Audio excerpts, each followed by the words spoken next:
इंदौर में ठंड ने दस्तक दे दी है। पिछले 2 दिन से आज सुबह और रात में ठंडक एकाएक बढ़ रही है। स्थिति यह है कि आज सुबह मॉर्निंग वॉक पर निकल रहे लोग भी अब गर्म कपड़े निकाल रहे हैं, तो शाम के बाद घंटों से निकलने वाले लोग भी अपने ठंड से बचने का इंतजाम करने की जरूरत महसूस कर रहे हैं। आने वाले कुछ दिनों में मौसम में बदलाव के चलते इंदौर में कड़ाके की ठंड देखने को मिल सकती है।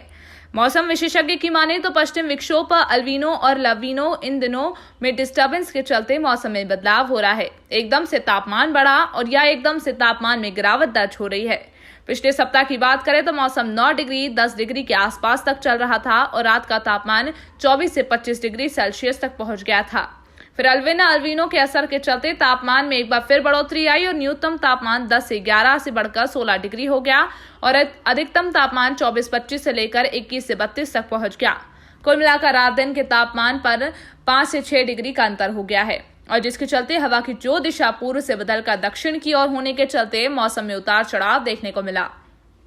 नोडल अधिकारी डॉक्टर एचएल खपेड़िया की माने तो फिलहाल 2 दिन से न्यूनतम तापमान 11 और 12 डिग्री के नीचे आसपास आ गया है और अधिकतम तापमान फिर से 26 और 27 डिग्री के आसपास आ गया है। मौसम विभाग नोडल अधिकारी एचएल खपेड़िया के अनुसार अगले 5 दिसंबर तक इंदौर शहर में कड़ाके की ठंड का अनुभव होगा।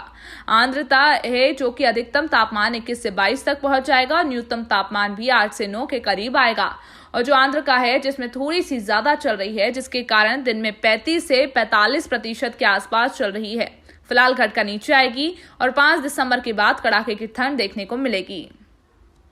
वर्तमान में मौसम की जो स्थिति है, अचानक जो ठंड का प्रकोप बढ़ने लगा है, क्या वजह देखते हैं आप? असल में क्या है कि ये पश्चिम विक्षोभ जिसको हम कहते हैं साइंटिफिक भाषा में, पश्चिम विक्षोभ का मतलब है कि 2 टाइप्स के डिस्टरबेंस होते हैं, एक अल नीनो और एक ला नीनो। अल नीनो जो डिस्टरबेंस होता है उसमें क्या होता है कि समुद्र की सतह का तापमान है वो एकदम से बहुत अधिक बढ़ जाता है और ला नीना जो प्रॉब्लम्स होती है उसमें क्या होता है कि समुद्र की सतह का तापमान है वो एकदम से कम हो जाता है। तो इसका असर असल में तुरंत नहीं आता, इसका असर वर्ल्ड लेवल पे या हम कहें कि ग्लोबल लेवल पे होता है और वो 2 साल 3 साल बाद हमको देखने को मिलता है, जिसका असर अभी हमको देखने को मिल रहा है कि तापमान में एकदम से या तो गिरावट आ रही है, 3 डिग्री 4 डिग्री की गिरावट आ रही है और या फिर एकदम से बढ़ोतरी हो रही है 5 डिग्री 7 डिग्री के आसपास। हम यदि पिछले सप्ताह की बात करें तो हमको पिछले सप्ताह में सडनली एकदम से हमारे यहाँ टेम्परेचर 9 और 10 डिग्री के आसपास चला गया जो मिनिमम तापमान, और जो अधिकतम तापमान है वो 24-25 डिग्री के आसपास हो गया था। वो एक सप्ताह के आसपास रहा लेकिन फिर से चेंजेज हुए और ये जो अल नीनो का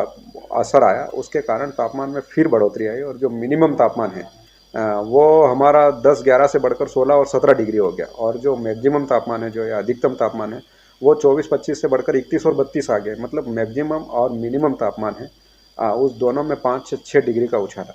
और जो हवा की दिशाएं थी वो उत्तर पूर्व से बदलकर दक्षिण की ओर हो गई, जिसके कारण हमको एकदम से उतार चढ़ाव देखने को मिल रहा है। और अभी हम आज वर्तमान की बात करें तो वर्तमान में अभी 2 दिन से हम देख रहे हैं तो जो मिनिमम तापमान है वो 11 और 12 डिग्री के नीचे आ गया है और जो मैक्सिमम तापमान है वो फिर से 26 या 27 डिग्री के आसपास आ गया है। सर, ऐसे में